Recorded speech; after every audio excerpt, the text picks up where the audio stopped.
किसी ने बड़े कमाल की बात कही है कि यदि जीवन में पांडवों सा संकट आएगा तो याद रखना हिस्से में भगवान श्री कृष्ण जैसा सारथी भी अवश्य आएगा। नमस्ते दोस्तों, मेरा नाम है आरजे कार्तिक। एक बार एक संत जंगल में कुटिया बना करके रह रहे थे।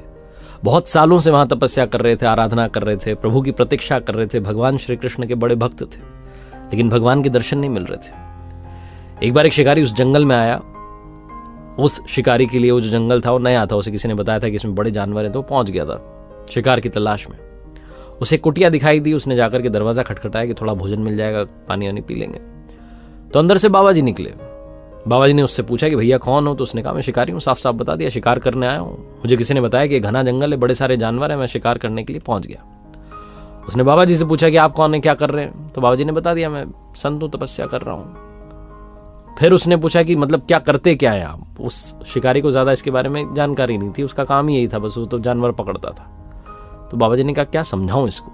तो बाबा जी ने कहा कि भैया मैं भी आप ही की तरह शिकार करने आया हूं, मैं भी शिकारी हूं एक तरीके का, लेकिन मेरा शिकार मिल नहीं रहा है। बहुत प्रतीक्षा कर रहा हूं, बहुत सालों से इंतजार कर रहा हूं। शिकारी ने पूछा कि मतलब कैसा दिखता है आपका शिकार? मैंने बड़े बड़े पकड़ लिए हैं, आप टेंशन मत लीजिए। कैसा दिखता है आपका शिकार, बताइए मुझे बहुत अनुभव है। बाबा जी ने सोचा अब क्या बताऊं इसको, कैसा दिखता है, क्या बोलूं। फिर भी उन्होंने बता दिया कि मेरा जो शिकार है वो सांवला सलोना है, सर पर मोर मुकुट लगाता है, बांसुरी बजाता है, लेकिन मिल नहीं रहा है। बहुत सालों से प्रतीक्षा कर रहा हूं। और ये कहते कहते वो भाव विभोर हो गए, रोने लग गए, आंखों से अश्रुधारा बह निकली। वो जो शिकारी था वो भी इमोशनल हो गया। उसने कहा अरे बाबा जी रो क्यों रहे हैं आप, ऐसी क्या बात हो गई? मुझे बहुत वर्षों का अनुभव है, आप चिंता मत कीजिए, आपके शिकार को पकड़ के लाऊंगा। और आज मैं प्रतिज्ञा करता हूं, वैसे तो मैं पानी पीने आया था, भोजन करने आया था आपके यहाँ, लेकिन आज प्रतिज्ञा करता हूं कि जब तक आपका शिकार नहीं पकड़ लेता तब तक अन्न का एक दाना ग्रहण नहीं करूंगा, पानी नहीं पीऊंगा।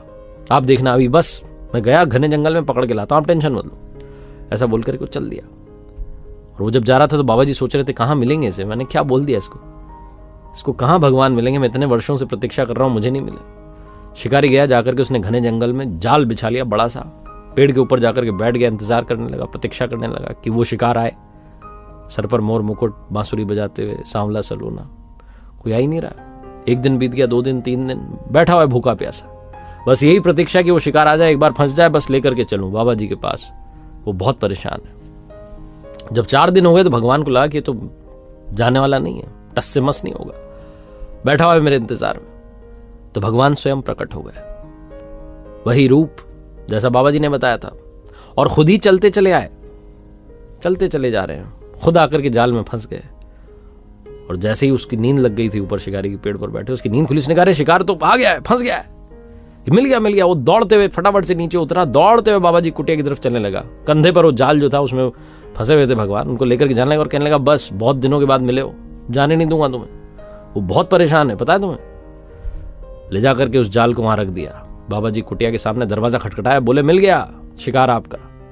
बाबा जी ने दरवाजा खोला तो साक्षात प्रभु खड़े थे, वही रूप जो बताया था शिकारी को बाबा जी ने।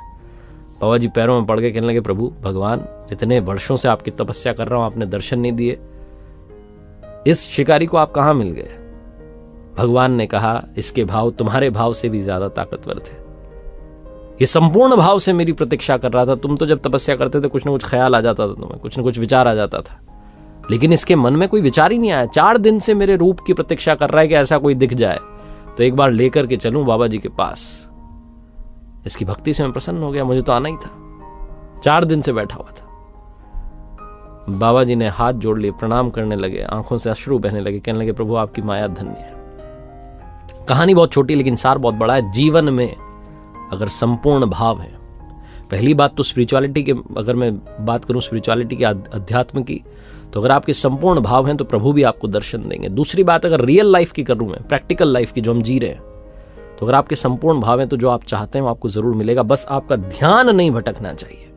एक बार फिर से वही बात जो अक्सर आपसे कहता हूं, ऊपर वाले के आशीर्वाद के साथ, अपनी मेहनत और अपनों के प्यार के साथ कर दिखाओ को जैसा कि दुनिया करना चाहे आपके जैसा। याद रखिए हर सोमवार सुबह 9:30 बजे मेरे साथ देखिए एक नई कहानी, और हर शुक्रवार सुबह 9:30 बजे देखिए मेरे साथ लर्निंग सीरीज का एक नया वीडियो।